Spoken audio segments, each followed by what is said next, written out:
ครพูดเกิดในสมัยพระบาทสมเด็จพระจุลจอมเกล้าเจ้าอยู่หัว พระองค์ทรงโปรดเกล้าให้มีการจัดการแสดงละครพูดสมัครเล่นเป็นครั้งแรก ในปีพุทธศักราช 2422 พระบาทสมเด็จพระจุลจอมเกล้าเจ้าอยู่หัว ได้ทรงพระราชนิพนธ์บทละครเรื่องลีลิตนิทา แล้วทรงโปรดเกล้าให้สมาคม Magical Society โดยมีสมเด็จเจ้าฟ้าพานุรังสีสว่างวงศ์เป็นนายกสมาคม แล้วจัดการแสดงละครเรื่องนี้ขึ้นค่ะ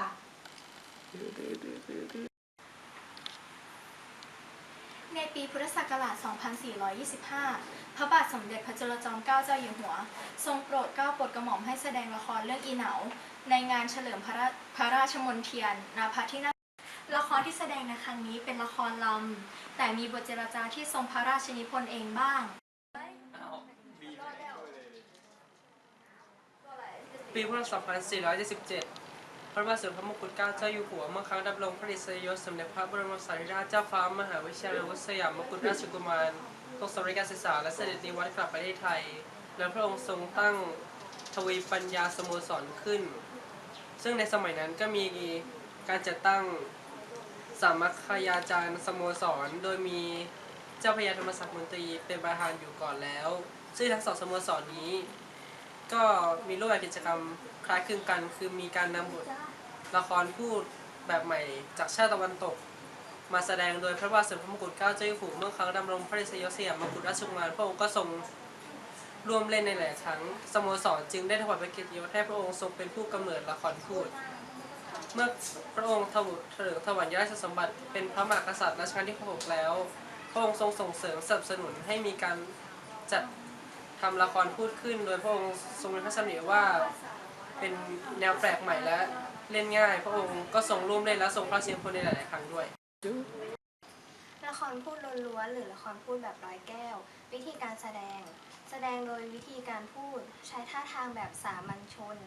วิธีการพูดแบบธรรมชาติ ลักษณะพิเศษของวิธีการพูดชนิดนี้คือ ในขณะที่ตัวละครกำลังคิดอะไรอยู่ในใจมักป้องปากบอกกับคนดู เพลงร้อง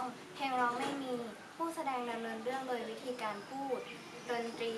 บรรเลงโดยเครื่องวงดนตรีสากลหรือวงปีพาดไม้นวมแต่จะแสดงเฉพาะเวลาปิดฉากเท่านั้นเรื่องที่แสดงเรื่องแรกคือโพงพางเมื่อปีพุทธศักราช 2463 เรื่องต่อมาเรื่องเจ้าข้าสารวัตร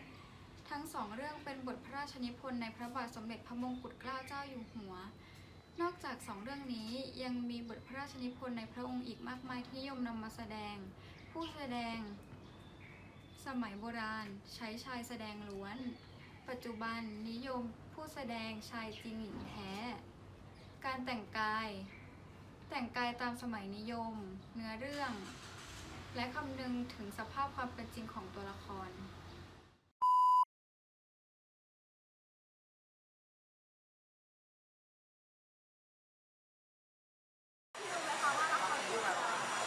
ละครพูดก็เป็นละครที่เกี่ยวกับการพูดแบบสามัญชนแล้วก็การพูดที่เป็นธรรมชาติ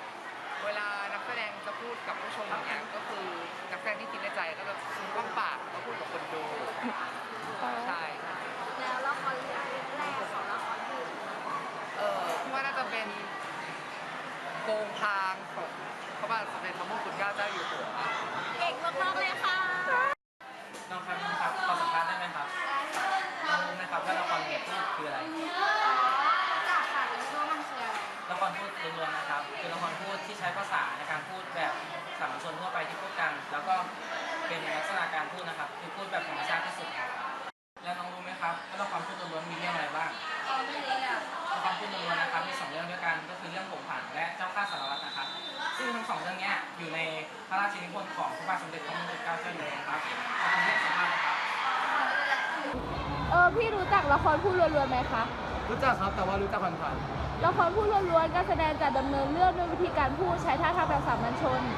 การพูดที่เป็นธรรมชาติลักษณะพิเศษอย่างหนึ่งของละครชนิดนี้คือในขณะที่ตัวละครคิดอะไรอยู่ในใจมันจะใช้วิธีป้องปากพูดกับผู้ดุถึงแม้จะมีตัวละครอื่นๆอยู่ด้วยใกล้ๆก็สมมติว่าไม่ได้ยินแล้วพี่รู้ไหมคะว่าละครพูดล้วนๆแสดงเรื่องอะไรไปแล้วบ้างไม่รู้เลยครับละ ละครพูดล้วนๆเรื่องที่แสดงเรื่องแรกคือเรื่องโพงพางเมื่อพุทธศักราช 2463 เรื่องต่อมาคือเจ้าข้าสารวัตรทั้งสองเรื่องเป็นพระราชนิพนธ์ในพระบาทสมเด็จพระมงกุฎเกล้าเจ้าอยู่หัวค่ะ โอ้ขอบคุณครับน้องเยี่ยมจริง